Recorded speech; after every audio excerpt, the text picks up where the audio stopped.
Hello students, हमने हमारी पिछली वीडियो के अंदर न्यूमेरिकल सॉल्व किए थे based on the topics distance, displacement और speed and velocity. I hope आप लोगों ने अच्छे से प्रैक्टिस किया होगा न्यूमेरिकल्स को। आज हम पढ़ने जा रहे हैं हमारा next topic that is position time graph. Position time graph a one dimensional motion।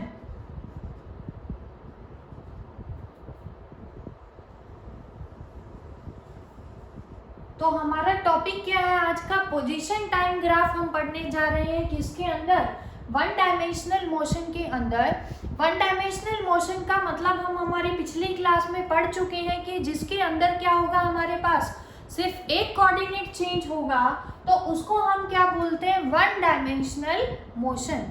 अभी तक हमने क्या पढ़ा था? सिर्फ एक ही पैरामीटर को काउंट किया था, डेट इज पोजीशन, कि ऑब्जेक्ट की पोजीशन क्या हो रही है? चेंज। लेकिन अगर हम दो फिजिकल क्वांटिटीज को कंसीडर करते हैं और दोनों क्या हो रही है, एक दूसरे के ऊपर डिपेंड करें कि एक चेंज होने के साथ दूसरी भी फिजिकल क्वांटिटी चेंज हो रही है, तो उसको हम रिप्रेजेंट कैसे करेंगे? तो हमने क्या बोला, अगर हमारे पास दो फिजिकल क्वांटिटीज हैं, दोनों एक दूसरे के ऊपर क्या कर रही है? डिपेंड। कैसे डिपेंड कर रही है? अगर उनकी विजुअल रिप्रेजेंटेशन हमें, या फिर क्या कह सकते हैं, एक ड्राइंग हमें बनानी हो कि एक क्वांटिटी दूसरी के ऊपर कैसे डिपेंड कर रही है, तो उस ड्राइंग को हम क्या नाम देते हैं? ग्राफ। तो ग्राफ का मतलब यहाँ पे क्या है हमारे पास? Visual representation.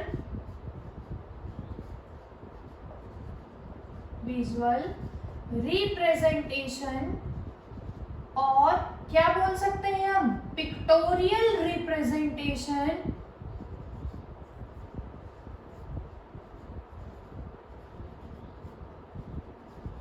या फिर हम क्या बोल सकते हैं? एक drawing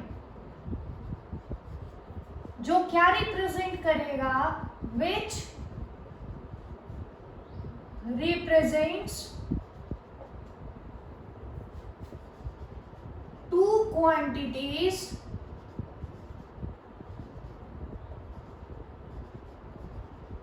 which depends on one another। तो वो जो पिक्टोरियल रिप्रेजेंटेशन होगी हमारे पास, उसी को हम क्या बोलते हैं? एक ग्राफ। सपोज करो हमारे पास क्या है, कोई कार है। कार क्या कर रही है? कार ने चलना, अपना मोशन स्टार्ट किया। हमने क्या करना किया? जैसे ही कार को हम स्टार्ट कर रहे हैं, हमने अपनी वॉच के अंदर टाइम को भी देखना स्टार्ट किया। तो यहाँ पे हमने दो पैरामीटर काउंट किए। कौन कौन से? एक तो हम कार की क्या नोट कर रहे हैं? पोजीशन। साथ में किसको नोट कर रहे हैं? टाइम को भी हम नोट कर रहे हैं। तो दो पैरामीटर कौन से लिए हमने? कार की पोजीशन, और दूसरा क्या है हमारे पास? टाइम। टाइम तो हमेशा क्या होगा? चेंज होगा, हमेशा आगे की तरफ बढ़ता रहेगा। टाइम कभी भी पीछे की तरफ रिवर्स डायरेक्शन में नहीं चलेगा।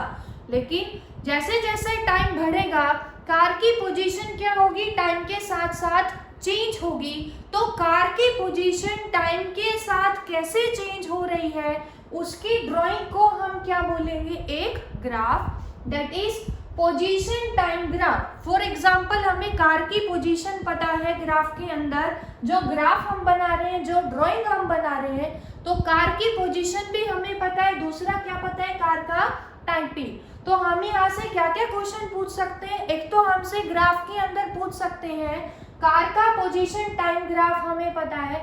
फर्स्ट क्वेश्चन हमसे क्या पूछ सकते हैं हमारे पास कि टाइम जब इतने सेकंड है तो कार की पोजीशन हमारे पास कितनी है? तो हम ग्राफ से देख के बता देंगे कि टाइम जब इतना है तो ग्राफ की पोजीशन इतनी है हमारे पास। या हमसे क्या पूछ सकते हैं कि जब कार की पोजीशन ये है तो उस टाइम पे हमारे पास टाइम कितना होगा। तो वो सब हम किससे कैलकुलेट कर पा रहे हैं? ग्राफ से, कौन से ग्राफ से कैलकुलेट कर पा रहे हैं? पोजीशन टाइम ग्राफ से। तो उसी को क्या बोलेंगे, उस ड्राइंग को हम क्या बोलने जा रहे हैं? एक ग्राफ। फॉर एग्जाम्पल,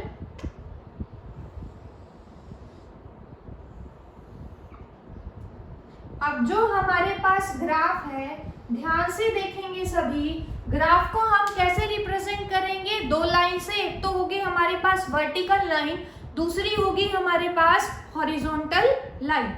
दोनों लाइंस जहां पे इंटरसेक्ट करेंगी उस पॉइंट को हम क्या मानते हैं? ओरिजिन।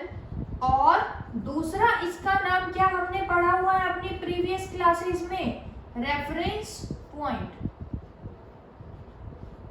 रेफरेंस पॉइंट का यहाँ पे मतलब क्या होता है कि वो पॉइंट जहां से हम अपनी मेजरमेंट करना स्टार्ट करेंगे, या वो पॉइंट जहां से ऑब्जेक्ट ने अपना मोशन स्टार्ट किया, उस पॉइंट को क्या बोलेंगे? आइदर ओरिजिन और रेफरेंस पॉइंट। तो उसके बाद सपोज करने जा रहे हैं हम कि हमारे पास दो फिजिकल क्वांटिटीज हैं। कौन सी है? एक तो है पोजीशन और दूसरी क्या है? टाइम। अब दोनों को हमें क्या करना है? ग्राफ के ऊपर रिप्रेजेंट करना है।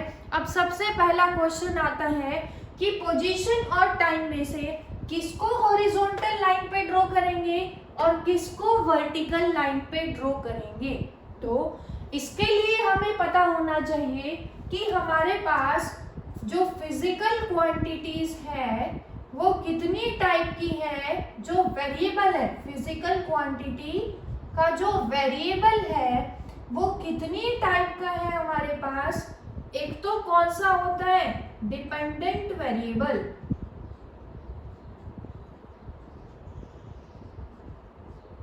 और दूसरा क्या होगा? Independent variable.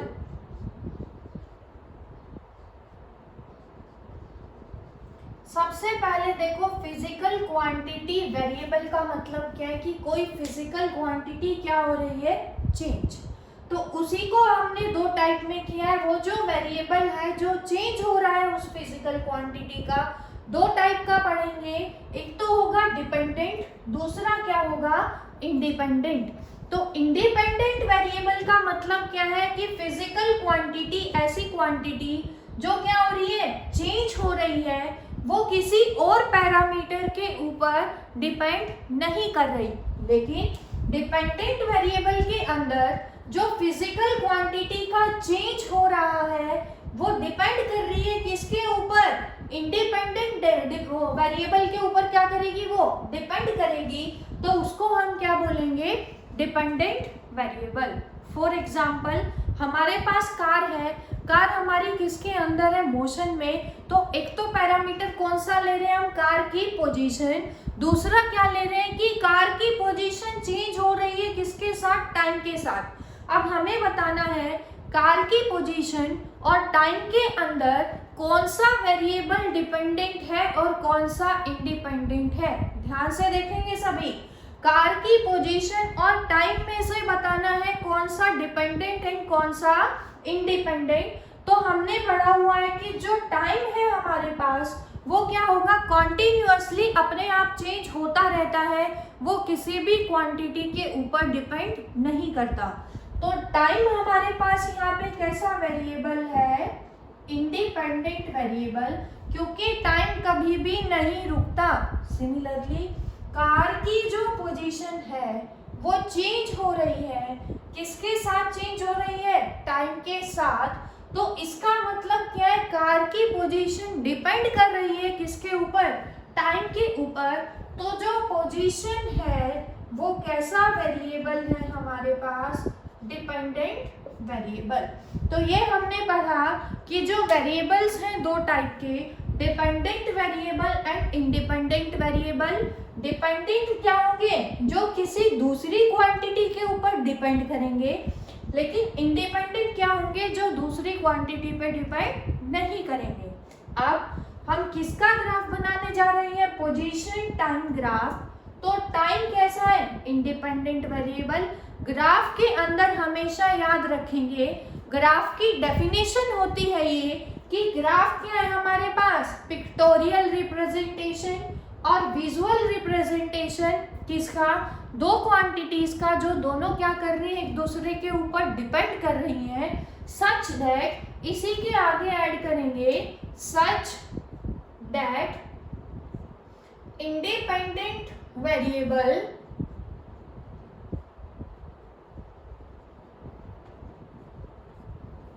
is taken on horizontal axis and dependent variable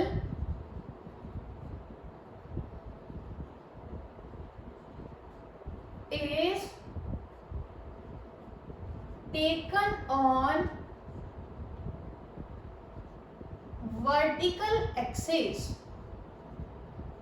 हमेशा इंडिपेंडेंट वेरिएबल को किधर लेंगे हम, हॉरिजॉन्टल में। हॉरिजॉन्टल मतलब किसके अंदर लेंगे, एक्स एक्सिस के अंदर। उसके बाद जो डिपेंडेंट वेरिएबल है किसके ऊपर डिपेंड कर रहा है, टाइम के ऊपर या डिपेंडेंट वेरिएबल के ऊपर, इंडिपेंडेंट के ऊपर, तो उसको हमेशा किधर लेंगे, y एक्सिस के अंदर लेंगे। तो यहाँ पे हमारे पास देखेंगे सभी, ये जो y एक्सिस है किसको रिप्रेजेंट कर रही है, हमारे पास डिपेंडेंट वेरिएबल को। हमारे पास डिपेंडेंट वेरिएबल कौन है, पोजीशन टाइम ग्राफ के अंदर, पोजीशन। तो x एक्सिस पे तो किसको लेंगे, टाइम को, y एक्सिस पे किसको लेंगे, पोजीशन को।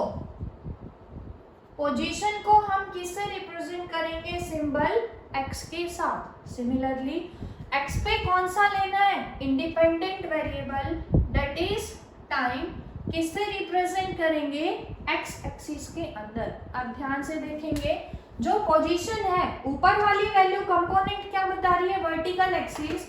हमने पढ़ा हुआ है ओरिजिन से अबव जितनी भी मेजरमेंट है सभी क्या होती है, पॉजिटिव। तो ये कौन सी पोजीशन रिप्रेजेंट करेगा, ऑब्जेक्ट की सभी पॉजिटिव पोजीशंस को। सिमिलरली जो नीचे वाली पोजीशंस है वो क्या होंगी, हमारे पास नेगेटिव वैल्यूज होंगी, किसकी, पोजीशन की। दूसरा, अब बात आती है हमारे पास टाइम की। ध्यान से देखेंगे, टाइम हमेशा किधर चलता है, आगे की तरफ। टाइम कभी भी ना तो रुकता है, ना टाइम की वैल्यू कैसी हो सकती है, नेगेटिव। तो टाइम एक्सिस जो होगी वो कभी भी नहीं होगी, किधर नहीं होगी, हमारे पास नेगेटिव एक्स एक्सिस में, क्योंकि टाइम कभी भी नेगेटिव नहीं होगा। तो जो पोजीशन टाइम ग्राफ है उसको कैसे रिप्रेजेंट करेंगे, पोजीशन पॉजिटिव भी हो सकती है, ऑब्जेक्ट ने मोशन अपना जहाँ से स्टार्ट किया वो पोजीशन उसकी नेगेटिव भी हो सकती है, लेकिन टाइम की वैल्यू को हम क्या लेंगे, हमेशा ही पॉजिटिव लेंगे। फॉर एग्जाम्पल, अब हम करने जा रहे हैं कि हमारे पास किसी हमें कार का मोशन गिवन है, हमें वैल्यूज दे रखी हैं, हमें क्या क्या गिवन है, एक तो टाइम की वैल्यू गिवन है, दूसरी किसकी गिवन है, हमें पोजीशन की।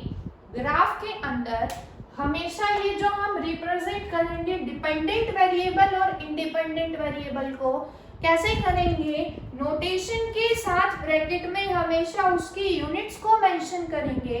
टाइम की फॉर एग्जांपल यूनिट क्या है हमारे पास, सेकंड, तो ब्रैकेट में एनक्लोज करेंगे किसको, सेकंड को। सिमिलरली पोजीशन को किसके अंदर रिप्रेजेंट करेंगे, इन टर्म्स ऑफ सेंटीमीटर। तो यहाँ पे हम मेंशन करेंगे कि पोजीशन को सेंटीमीटर में ले रहे हैं कि मीटर में, जो भी हम मेजरमेंट का स्केल ले रहे हैं उसको यहाँ पे मेंशन करेंगे।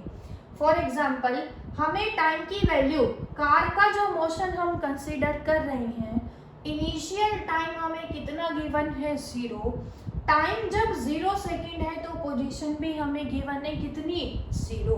दूसरा, हमें गिवन है कि टाइम जब कितना हुआ, 10 सेकेंड्स हुआ, तो ऑब्जेक्ट की पोजीशन कितनी आ गई हमारे पास, 5 सेंटीमीटर। उसके बाद हम एज्यूम कर रहे हैं कि हमें कह रहा है कि टाइम जब 15 सेकेंड हुआ तो पोजीशन कितनी होगी हमारे पास, 10। सिमिलरली जब टाइम कितना हुआ, 20 सेकेंड, तो हम एज्यूम कर रहे हैं पोजीशन कितनी होगी, 20। एक्स को हम मेजर कर रहे हैं सेंटीमीटर के अंदर, टाइम को हम मेजर कर रहे हैं किसके अंदर, सेकंड्स के अंदर। ये वैल्यूज जो है हमने एज्यूम की है, कार के मोशन के लिए किस किस की एज्यूम की है, टाइम और पोजीशन की। तो अगर हम इसको यहाँ पे ड्रॉ करेंगे तो टाइम को कहाँ पे प्लॉट कर रहे हैं, एक्स एक्सिस पे। हम लेने जा रहे हैं ओरिजिन पे टाइम की वैल्यू कितनी होगी, 0। उसके बाद हम स्केल ले लेते हैं, टाइम जब यहाँ पे कितना है 5, यहाँ पे हम टाइम ले रहे हैं 10, 15, 20, 25। ये हमने डिफरेंट वैल्यूज ली किसके, टाइम की। अब हम इन टाइम के रिस्पेक्ट में जो पोजीशन हमें गिवन है, किसकी गिवन है, कार की, उसको प्लॉट करने जा रहे हैं। तो उसका भी स्केल यहाँ पे ले लेते हैं। सपोज करो ये कितना है हमारे पास, 5, 10, 15, 20। तो ये हमने क्या किया, अपने पोजीशन कोऑर्डिनेट और टाइम कोऑर्डिनेट्स को प्लॉट किया। अब ग्राफ के अंदर पिक्टोरियल रिप्रेजेंटेशन हम ड्रॉ करने जा रहे हैं। ये जो टेबल हमें गिवन है इसके अंदर ध्यान से देखेंगे सभी। टाइम जब हमारा 0 सेकेंड्स है तो इसकी वैल्यू पोजीशन भी कितनी है, 0। तो इस पॉइंट को हमने क्या किया, सर्कल किया। सिमिलरली टाइम जब कितना हुआ हमारा 10 सेकेंड्स, टाइम 10 सेकेंड कहाँ पे है, यहाँ पे। तो हमारी जो पोजीशन है कितनी हो गई, 5। तो यहाँ से टाइम ड्रॉ करेंगे कितना, परपेंडिकुलर टाइम एक्सिस पे। यहाँ से करेंगे परपेंडिकुलर ड्रॉ पोजीशन एक्स पे। तो ये जो पॉइंट है किसको रिप्रेजेंट कर रहा है, टाइम जब कितना है 10 सेकेंड, तो पोजीशन कितनी है हमारी 5 सेकेंड। सिमिलरली टाइम जब 15 सेकेंड हुआ तो पोजीशन कितनी है हमारे पास, 10 सेकेंड। तो इसको हमने फिर से परपेंडिकुलर डाला एक्स और वाई में। कहाँ पे, टाइम जब 15 था तो वहां पे परपेंडिकुलर डाला। जब पोजीशन कितनी हुई 10, तो पोजीशन एक्सिस पे भी क्या डाल दिया, उस पॉइंट से परपेंडिकुलर। ये क्या आ गई हमारे पास, position of the car when time is 15 second. Similarly जब 20 हुआ हमारे पास तो पोजीशन भी कितनी है हमें गिवन, 20। तो ये क्या आ गया हमारे पास, position of car when time is 20 second. अब जब इन सभी पोजीशन टाइम के वैल्यूज को हम मिलाएंगे तो हमें क्या मिलेगी, एक पिक्चर मिलेगी। उस पिक्चर को हम क्या बोलते हैं, ग्राफ। ये जो विजुअल रिप्रेजेंटेशन हमें मिली, जो क्या शो कर रही है, एक रिलेशन। किसके बीच में रिलेशन शो कर रही है, पोजीशन और टाइम के बीच में। उस ड्राइंग को, उस पिक्चर को हम क्या बोलते हैं, ग्राफ। अब ग्राफ के अंदर हमसे पूछ सकता है कि ग्राफ के अंदर देखो हम क्या पढ़ने जा रहे हैं। सपोज करो हम यहाँ पे ड्रॉ कर रहे हैं एक लाइन। तो ये जो लाइन है किसको रिप्रेजेंट कर रही है, parallel to Y axis, parallel to Y axis. Y axis पे हमारी क्या है, पोजीशन। हमने क्या किया, एक लाइन को ड्रॉ किया। ये जो लाइन है कहाँ से पास हुई, time is equal to 20 second से ये लाइन पास हो रही है। तो इस लाइन के ऊपर टाइम हमेशा कितना रहेगा, 20 सेकेंड। सिमिलरली यहाँ से अगर एक लाइन ड्रॉ करेंगे तो ये लाइन हमें क्या बताएगी, पोजीशन बताएगी, डिस्प्लेसमेंट बताएगी। कितनी हाइट से मेजर करेंगे, हाइट ओरिजिन से कितनी है, 20। तो यहाँ पे पोजीशन कितनी है हमारी, 20 सेंटीमीटर। तो ये जो लाइन है, इस पूरी लाइन के ऊपर पोजीशन कितनी है हमारी, 20। इसके ऊपर पूरी लाइन के ऊपर टाइम कितना है, 20 सेकेंड। सिमिलरली ये जो लाइन हम ड्रॉ करने जा रहे हैं, ध्यान से देखेंगे, किसको बता रही है, x is equal to 5 centimetre. कि यहाँ पे पोजीशन कितनी है पार्टिकल की, कार की, 5 सेंटीमीटर। और यहाँ पे ड्रॉ करेंगे तो ये कहाँ से पास हो रहा है, time is equal to 10 second से। तो ये लाइन किसको रिप्रेजेंट करेगी, टाइम को, कि कितना है हमारे पास, 10 सेकेंड। मेनली हमें क्या ध्यान रखना है कि जो ग्राफ, जो ड्राइंग हमें क्या रिप्रेजेंट कर रही है? Variation of a physical quantity with another physical quantity जो हमें मिलेगी पिक्चर या ड्राइंग, उसको हम क्या बोलते हैं? ग्राफ। अब ग्राफ के बेस पे हमने क्वेश्चन पढ़े हुए हैं हमारी 9th क्लास के अंदर भी। एक क्वेश्चन हम यहाँ पे भी लेने जा रहे हैं। तो क्वेश्चन क्या है हमारा, देखेंगे सभी। एक न्यूमेरिकल कर रहे हैं हम। ये जो न्यूमेरिकल है, इस टाइप के न्यूमेरिकल आप अपनी 9th क्लास में सॉल्व कर चुके हैं सब। तो एक देख लेते हैं, ओवरव्यू कर लेते हैं न्यूमेरिकल का।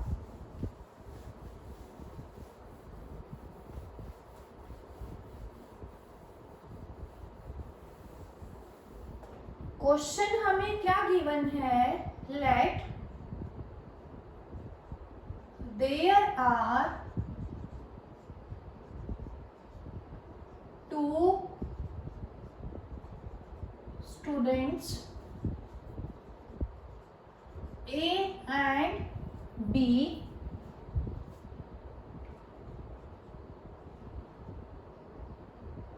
whose houses are at points P and Q in the given graph such that point O represents school। जो ग्राफ के अंदर O पॉइंट है वो किसको रिप्रेजेंट कर रहा है? स्कूल को। उसके बाद हमें क्या गिवन है? देन फर्स्ट पार्ट हमसे पूछ रहा है who lives near the school. School के पास कौन सा स्टूडेंट रह रहा है? दूसरा पार्ट हमसे पूछ रहा है हु इज ऑन साइकिल और हु इज वॉकिंग। ये पार्ट हमसे पूछ रहा है। ग्राफ हमें गिवन है क्वेश्चन के अंदर।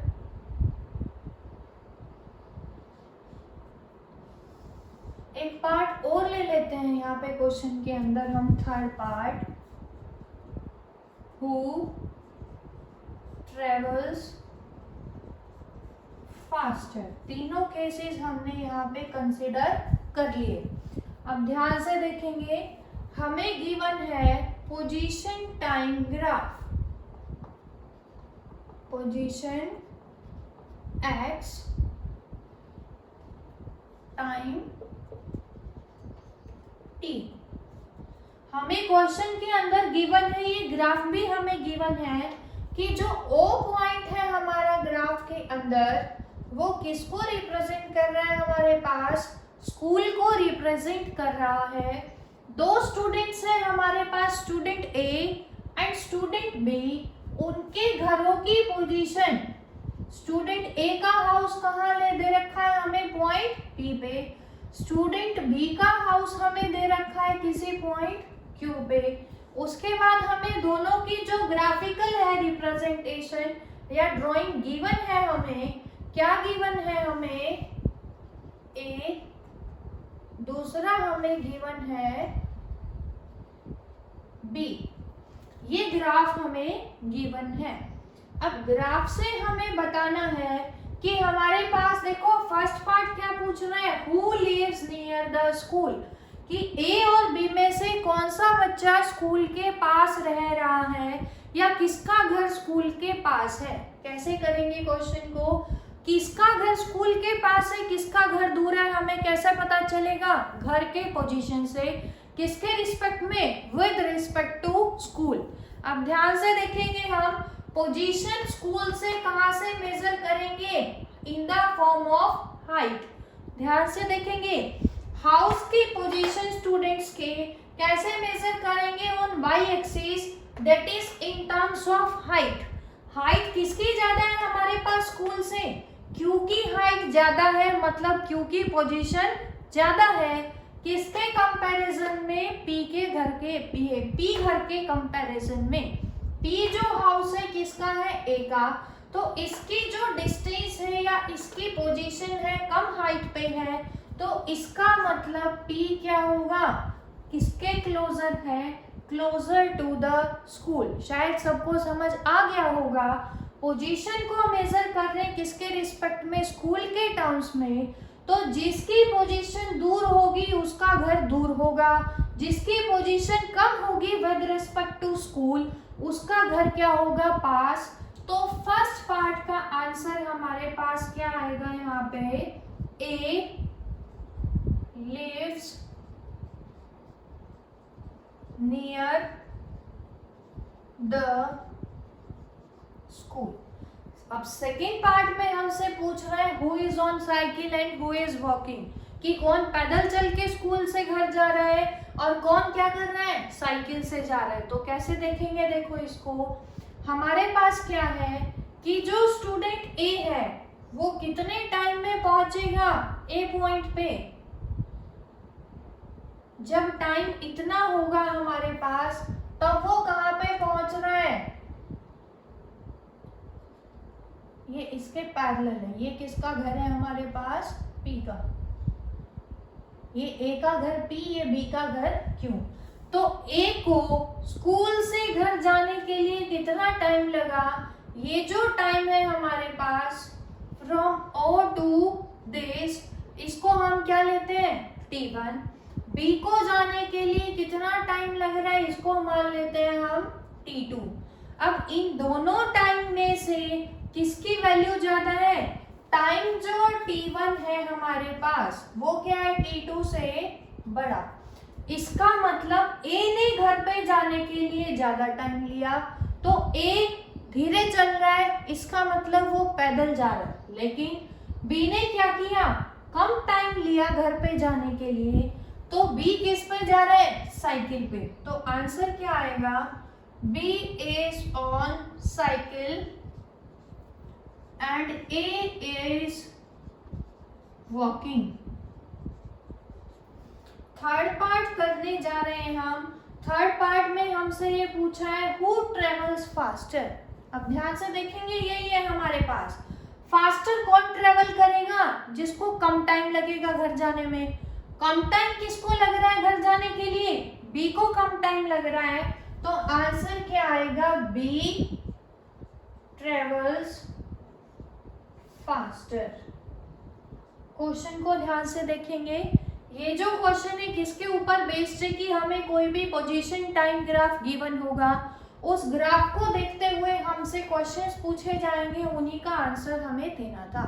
अब जो नेक्स्ट टाइप का क्वेश्चन है हमारे पास, उसके अंदर क्या होगा, हमें पोजीशन टाइम का यूज करके ग्राफ को ड्रॉ करना है। फॉर एग्जाम्पल नेक्स्ट न्यूमेरिकल हम करने जा रहे हैं, तो हमारा जो नेक्स्ट क्वेश्चन है वो क्या है, question number 2, position time graph. अब हमें गिवन नहीं होगा, इस केस में हम इसको क्या करेंगे, ड्रॉ करेंगे। इंपॉर्टेंट क्वेश्चन है, ध्यान से देखेंगे सब क्वेश्चन को। क्वेश्चन है हमारे पास, ए drunkard walking in a narrow lane takes 5 steps forward and 3 steps backward. Each step of 1 meter long and of 1 second. Determine, first part हमसे पूछ रहा है how long drunkard takes to fall in a pit of 13 centimeter away from the start। अब देखो क्या है हमारे पास question के अंदर गिवन कि एक ड्रंकर्ड है हमारे पास, किसी नैरो लेन के अंदर वॉक कर रहा है, और जब वो चल रहा है तो कैसे चल रहा है, 5 कदम आगे 3 कदम पीछे।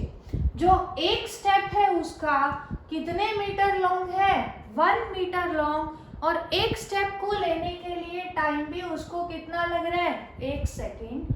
तो हमें निकालना क्या है कि जो यहाँ पर ड्रंकर्ड है उसको किसी गड्ढे में गिरने के लिए, जो कि गड्ढा कितने डिस्टेंस पे है, 13 सेंटीमीटर पे, तो यहाँ पे कितना टाइम लगेगा, इसको भी मीटर कर लेते हैं क्योंकि स्टेप कितने का है, मीटर का।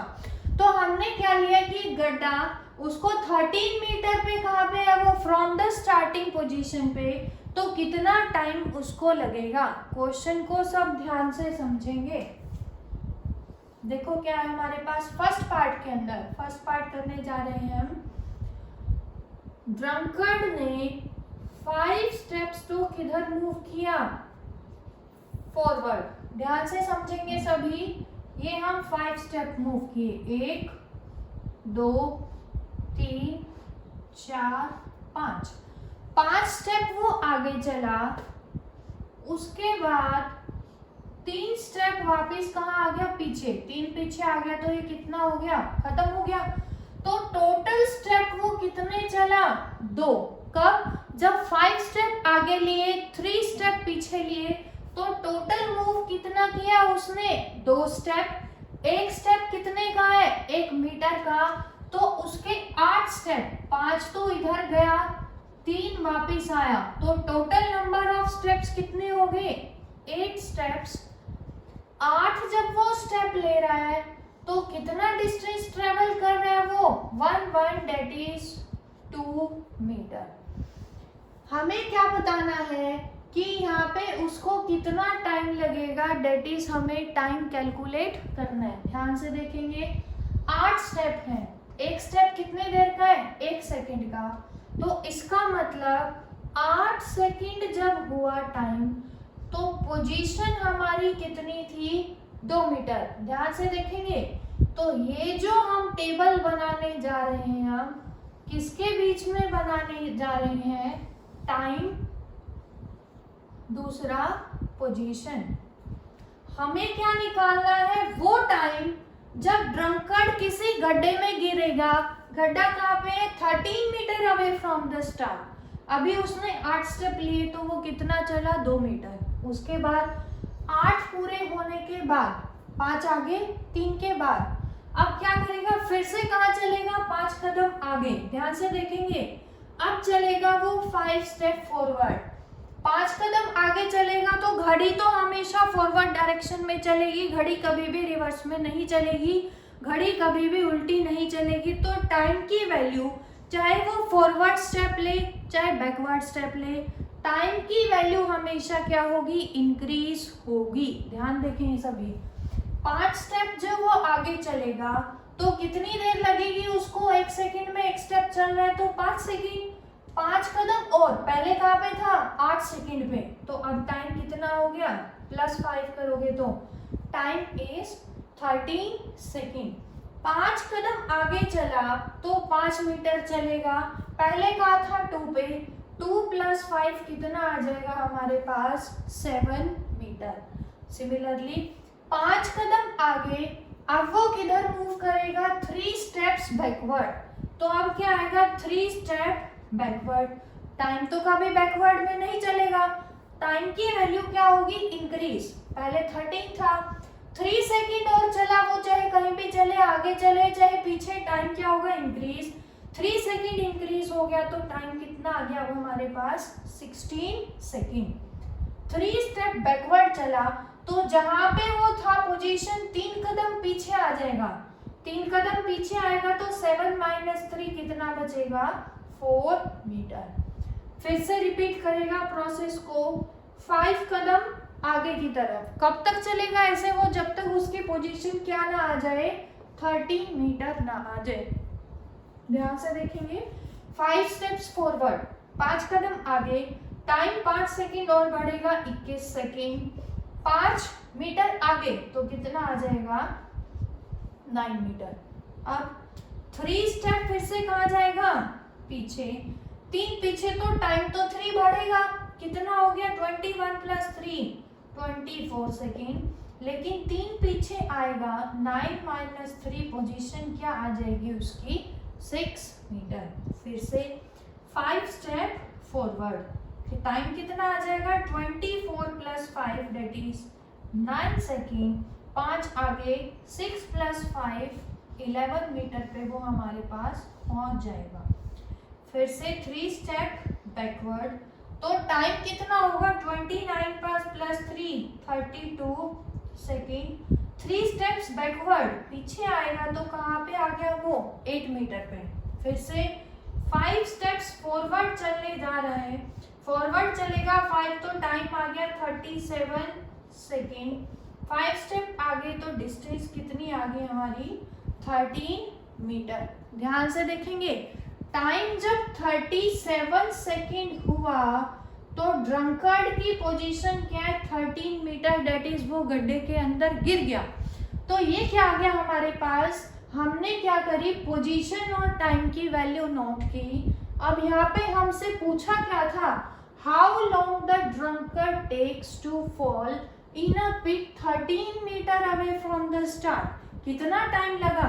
तो आंसर हमारे पास क्या आएगा, time is equal to 37 second. कितना टाइम लगा उसको 37 सेकेंड्स लगे गड्ढे में गिरने के लिए। अब सेकेंड पार्ट में वो हमसे पूछ रहा है, यहीं पे लिख देते हैं हम second part, draw position time graph of drunkard. हमें पोजीशन टाइम ग्राफ ड्रॉ करना है। अब देखो टाइम तो अपने आप चेंज हो रहा है तो टाइम को फिर से किधर लेंगे एक्स एक्सिस में, और पोजीशन को कहाँ लेंगे वाई में। तो अब हम ग्राफ बनाने जा रहे हैं, सब ध्यान से देखेंगे।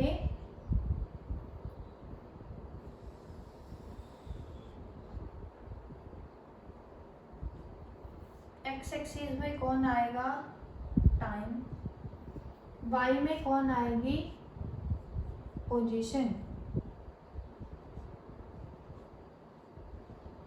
अब ध्यान से देखेंगे टाइम की वैल्यू क्या क्या है। ओरिजिन पर टाइम की वैल्यू कितनी होगी 0। टाइम कहाँ तक लेना है 37 तक हमें लेना है, तो हम कैसे लेने जा रहे हैं 0 5 5 के इंटरवल में ले रहे हैं 10 15 20 25 30 35 40। या हम इनको थोड़ा और गैप में ले लेते हैं, खुला खुला कर लेते हैं ताकि आपको इजीली ग्राफ समझ आ जाए, क्योंकि हमारे पास इनफ स्पेस है। 5 10 15 20 25 30 35 40, ये हमने ले लिया टाइम। अब हमें क्या लेनी है पोजीशन, मैक्सिमम पोजीशन कितनी है 13 मीटर। फिर से ले लेते हैं 1 2 3 4 5 6 7 8 9 10 11 12 13।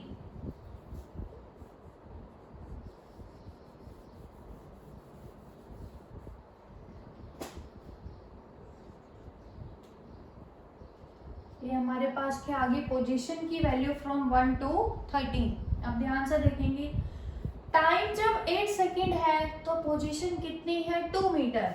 ध्यान से देखेंगे सब, टाइम 8 10 से पहले होगा, हमने माना यहाँ पे टाइम कितना है 8 सेकेंड, यहाँ पे पोजीशन हमारी कितनी है 2 मीटर।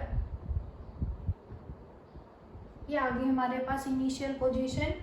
उसके बाद टाइम जब 13 सेकेंड हुआ, 15 से पहले होगा, थोड़ा सा हम एज्यूम कर रहे हैं टाइम इज इक्वल टू 30, तो पोजीशन कितनी है उसकी 7 मीटर।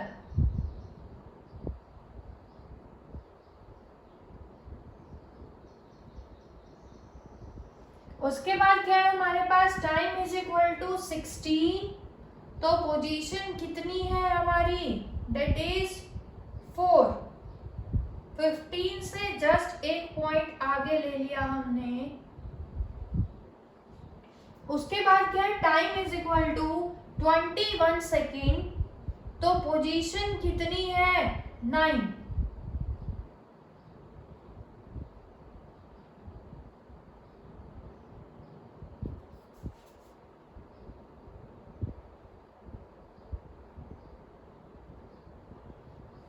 उसके बाद कितना है टाइम इज इक्वल टू 24, तो हमारे पास पोजीशन कितनी है x is equal to 6 metre.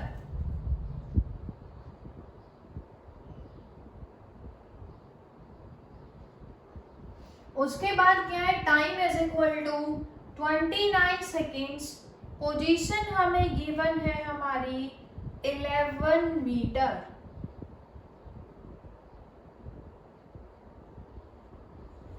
उसके बाद हमें गिवन है हमारे पास, जब हमारे पास टाइम हुआ 32 सेकेंड्स, 30 के 2 आगे ले लेंगे, अप्रोक्स ले रहे हैं अभी हम, 32 सेकेंड्स होते ही पोजीशन कितनी आ गई है हमारी 8 मीटर।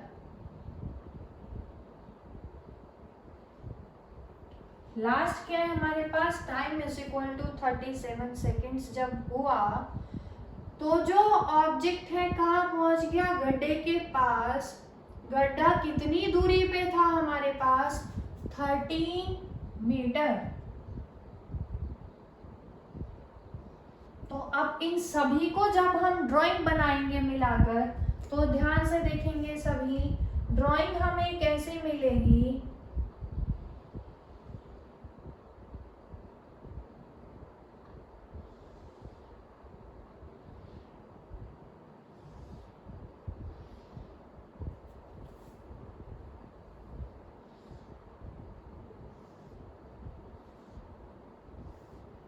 ये जो है हमें ड्राइंग मिली है किसके मोशन की, ड्रंकर्ड ने कैसे कैसे पोजीशन चेंज की विद रिस्पेक्ट टू टाइम, हमें क्या मिल गया उसका पोजीशन टाइम ग्राफ। तो पिछले क्वेश्चन में तो हमने पढ़ा था ग्राफ से हम कैसे कैसे क्या क्या वैल्यूज फाइंड आउट कर सकते हैं। इस क्वेश्चन के अंदर हमने पढ़ा कि अगर हमें पोजीशन टाइम की वैल्यूज गिवन हो तो कैसे हम पोजीशन टाइम ग्राफ को ड्रॉ करेंगे। दोनों क्वेश्चन इंपॉर्टेंट है। अब नेक्स्ट टॉपिक हम जो ग्राफ के अंदर पढ़ने जा रहे हैं, जिसका हमें पता होना चाहिए टर्म का, वो आती है हमारे पास slope.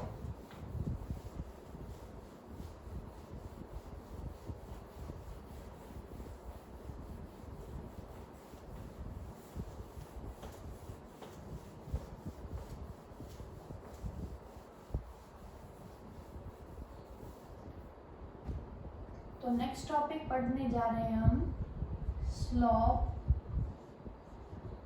Of A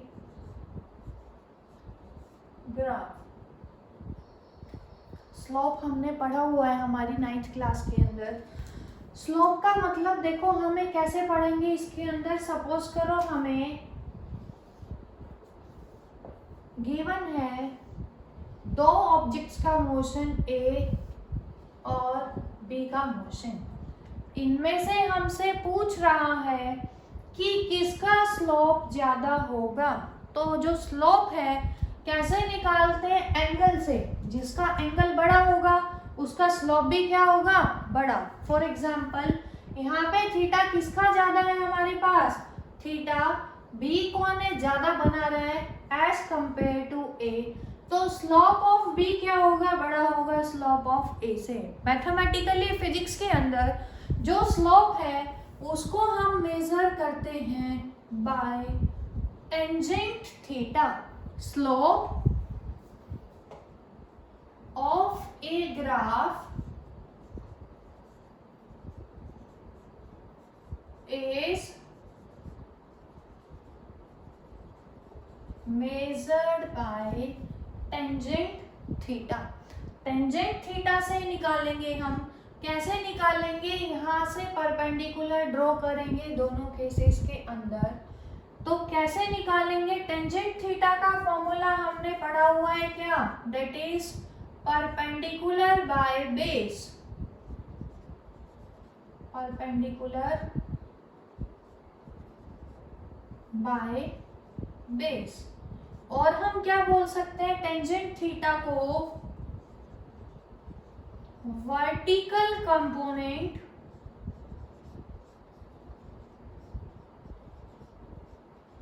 divided by horizontal component, वो हमें क्या बताएगा? हमारा slope that is tangent theta. For example हमें ग्राफ गिवन है। किसका ग्राफ हमें गिवन है? Position time graph. तो पोजीशन टाइम ग्राफ का जो स्लोप है, ध्यान से देखना सभी, पोजीशन टाइम ग्राफ का slope that is tangent theta क्या बताएगा? वर्टिकल कंपोनेंट कौन है हमारे पास? पोजीशन, या हम इसको क्या बोल सकते हैं? और displacement divided by horizontal component किसके बराबर है हमारे पास? Time. Change in position with respect to time किसको रिप्रेजेंट करता है? हमारा वेलोसिटी को रिप्रेजेंट कर रहा है।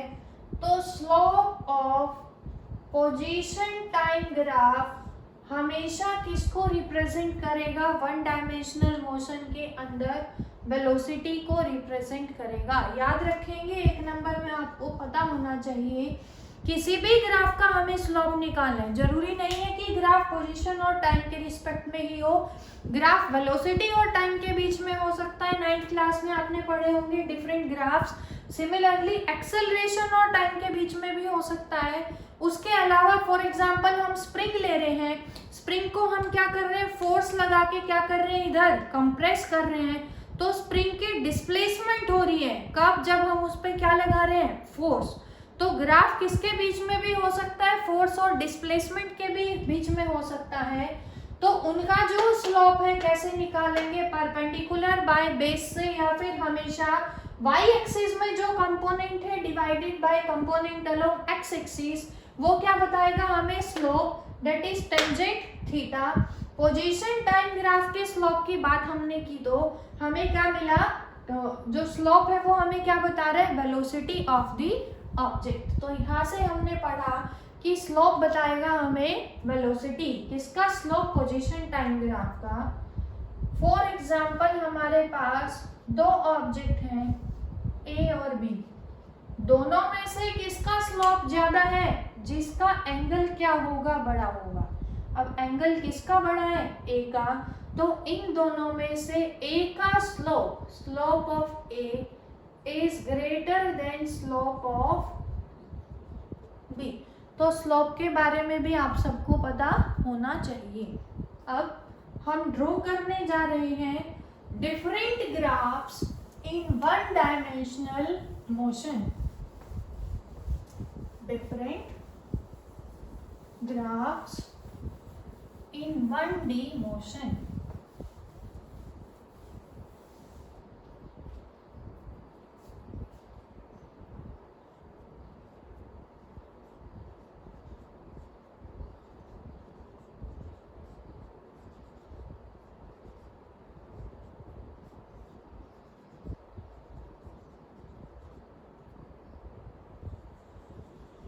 ग्राफ किसके ड्रॉ करेंगे? आज हम सिर्फ पोजीशन टाइम ग्राफ के बारे में पढ़ने जा रहे हैं। तो पोजीशन टाइम ग्राफ के जो डिफरेंट हमारे पास हैं, किस किस टाइप के ग्राफ हो सकते हैं। सबसे पहला ग्राफ देखेंगे सभी, ये किसको रिप्रेजेंट कर रहा है? हमारी ऑब्जेक्ट की पोजीशन को। ये हमने क्या लिया है? टाइम एक्स एक्सिस में। सबसे पहला केस हमें गिवन हो सकता है, ग्राफ किस टाइप का हमें मिल सकता है? इस टाइप का हमें मिलेगा। ध्यान से देखेंगे सभी, ये जो ऑब्जेक्ट का मोशन है, इसकी जो पोजीशन है, यहाँ पे जो पोजीशन है ऑब्जेक्ट की, वो कैसे हो रही है? हमेशा टाइम तो इंक्रीज होता जा रहा है। देखो टाइम की वैल्यू तो क्या हो रही है? बढ़ रही है, लेकिन टाइम के साथ पोजीशन की वैल्यू चेंज नहीं हुई। हमने पढ़ा हुआ है, अगर ऑब्जेक्ट टाइम के साथ अपनी पोजीशन को चेंज ना करे तो उस ऑब्जेक्ट को हम किस में बोलते हैं? At rest. तो यहाँ पे कंक्लूजन क्या आएगा? If position time graph is parallel to time axis, then object is at rest। तो हमें याद रखना है, अगर पोजीशन टाइम ग्राफ में जो मोशन है वो कैसे होगा? पैरेलल टू टाइम एक्सिस होगा। तो हमेशा जो ऑब्जेक्ट है वो किस में होगा? रेस्ट में, क्योंकि उसकी पोजीशन चेंज नहीं हुई। दूसरा हमें केस कैसा मिल सकता है पोजीशन टाइम ग्राफ का? टाइम, ये हमें क्या गिवन है? पोजीशन, ओरिजिन से ऑब्जेक्ट ने अपना मोशन स्टार्ट किया, इस टाइप का ग्राफ हमें गिवन है। इस टाइप के ग्राफ के अंदर देखो, ऑब्जेक्ट हमें क्या है हमारे पास? इस ग्राफ के अंदर इक्वल डिस्टेंस ट्रेवल करेगा इक्वल इंटरवल ऑफ टाइम में। सपोज करो हमें गिवन है ऑब्जेक्ट की पोजीशन और टाइम। टाइम जब 0 है तो पोजीशन कितनी है? 0। टाइम जब 2 सेकेंड हुआ तो पोजीशन कितनी होगी? 2 मीटर। टाइम जब 4 सेकेंड हुआ तो ऑब्जेक्ट की पोजीशन क्या होगी? 4 मीटर। सिमिलरली टाइम जब कितना हुआ? 6 सेकेंड, तो हम एज्यूम कर रहे हैं कि हमारे ऑब्जेक्ट की पोजीशन कितनी है? 6 मीटर। ध्यान से देखेंगे सभी, ऑब्जेक्ट क्या कर रहा है? इक्वल इंटरवल ऑफ टाइम में, टाइम का इंटरवल कितना है? 2 सेकेंड। क्या कर रहा है? इक्वल डिस्टेंस कवर कर रहा है। तो उस टाइप के मोशन को हमने पढ़ा था, हम क्या बोलते हैं? Uniform motion. तो देखो जब 0 है तो ऑब्जेक्ट की पोजीशन 0, 2 है तो ये भी कितना है? 2, 4 पे कितना है? 4, सिमिलरली 6 पे कितना आ जाएगा? 6, एंड सो ऑन हम आगे तक एक्सटेंड कर सकते हैं। तो अगर ऑब्जेक्ट मूव कर रहे हैं equal distance equal interval of time में, तो उसमें हमेशा इस केस को क्या बोलेंगे? ऑब्जेक्ट किसके अंदर है? यूनिफॉर्म मोशन के अंदर। अब ध्यान देखेंगे, यूनिफॉर्म मोशन के अंदर जब हम यहाँ पे वेलोसिटी निकालेंगे, वेलोसिटी का फॉर्मूला हमने क्या पढ़ा था? डिस्टेंस, पोजीशन और डिस्प्लेसमेंट अपॉन टाइम। यहाँ पे 0/0 वेलोसिटी कितनी आएगी? 0। 2/2 कितना आएगा? वेलोसिटी 1। यहाँ पे भी वेलोसिटी कितनी आएगी? 0। यहाँ पे भी कितनी आएगी? 1। तो इन तीनों केसेस में, सॉरी यहाँ पे मैंने 0 बोल दिया, यहाँ पे कितना आएगा? 1।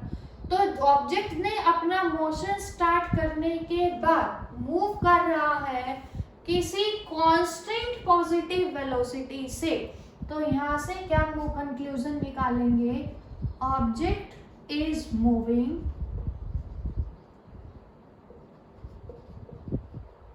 With constant positive velocity. तो ये केस किसको रिप्रेजेंट कर रहा है? कांस्टेंट पॉजिटिव वेलोसिटी को। थर्ड केस हम ड्रॉ करने जा रहे हैं हमारे पास। हमें जो ग्राफ है कैसा मिल सकता है? सपोज करो हमें ग्राफ गिवन है इस टाइप का। फिर से स्ट्रेट लाइन पाथ है, ऑब्जेक्ट कवर कर रहा है equal distance in equal interval of time, तो ये भी कैसा होगा हमारे पास, ऑब्जेक्ट की पोजीशन टाइम के साथ क्या हो रही है, देखो ध्यान से घटती जा रही है, लेकिन मोशन कैसा है, straight line motion, that is uniform motion. तो इस केस में भी वेलोसिटी कैसी आएगी हमारे पास, ऑब्जेक्ट की कांस्टेंट आएगी, लेकिन टाइम बढ़ रहा है तो पोजीशन क्या हो रही है, कम हो रही है, तो चेंज इन पोजीशन क्या आएगा, नेगेटिव आएगा। तो object is moving with constant negative velocity. Fourth case अब हम पढ़ने जा रहे हैं, हमें पोजीशन टाइम ग्राफ कुछ ऐसा गिवन है, ये हमें गिवन है। इस केस में ध्यान से देखेंगे, ऑब्जेक्ट का मोशन यूनिफॉर्म नहीं है क्योंकि ऑब्जेक्ट अनइक्वल डिस्टेंस कवर कर रहा है इक्वल इंटरवल ऑफ टाइम में। अगर इक्वल करता तो ग्राफ की नेचर कैसी आती, स्ट्रेट लाइन आती। इस केस में क्या कर रहा है, वो इक्वल इंटरवल ऑफ टाइम में अनइक्वल डिस्टेंस को कवर कर रहा है, तो कैसा होगा हमारे पास मोशन, नॉन यूनिफॉर्म। और जो मोशन है, पोजीशन है, इंक्रीज होती जा रही है टाइम के साथ, तो ये किसको रिप्रेजेंट करेगा, नॉन यूनिफॉर्म मोशन को विथ पॉजिटिव वेलोसिटी। यहाँ पे तो था पॉजिटिव कांस्टेंट वेलोसिटी क्योंकि सभी में वैल्यू क्या थी, कांस्टेंट। अब अनइक्वल डिस्टेंस ट्रेवल कर रहा है, उसकी वैल्यू बढ़ रही है, तो वैल्यू क्या होगी, पॉजिटिव होगी, लेकिन अनइक्वल डिस्टेंस है तो कभी भी कांस्टेंट नहीं होगी। फिफ्थ ग्राफ जो हम पढ़ने जा रहे हैं, दैट इज उसी का रिवर्स पढ़ने जा रहे हैं। पोजीशन टाइम के साथ क्या हो जाए, डिक्रीज। फिर से क्या है, unequal interval in equal interval of time, तो ये भी किसको रिप्रेजेंट करेगा, नॉन यूनिफॉर्म मोशन को।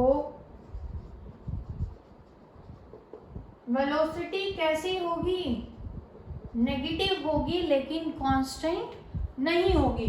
तो ये सब हमने क्या पढ़े, डिफरेंट टाइप के पोजीशन टाइम ग्राफ्स पढ़े।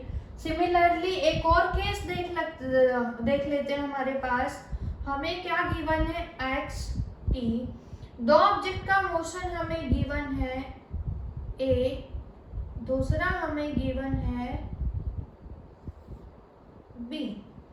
दोनों के अंदर डिफरेंस क्या है हमारे पास, देखो ये जो ऑब्जेक्ट ए है, इसने तो अपनी जर्नी स्टार्ट करी कहाँ से, from the reference point when the time is 0 second, लेकिन ऑब्जेक्ट बी ने क्या किया, टाइम 0 पे जर्नी स्टार्ट नहीं की, टाइम जब कुछ सेकेंड्स हो चुका था, इसको हम क्या मान लेते हैं, टी सेकेंड। तो टाइम जब टी सेकेंड हुआ तो सेकेंड ऑब्जेक्ट ने अपना मोशन स्टार्ट किया। तो आज हमने पढ़ा पोजीशन टाइम ग्राफ्स के बारे में कि कैसे ग्राफ से हम कुछ कोरिलेशन स्टडी कर सकते हैं। सिमिलरली कैसे अगर हमें पोजीशन और टाइम का पता हो तो कैसे हम ग्राफ को ड्रॉ कर सकते हैं। आगे की वीडियो में हम डिस्कस करेंगे velocity time graph and A concept of relative velocities. आगे के वीडियोस के लिए चैनल को जरूर सब्सक्राइब करें। Thank you very much.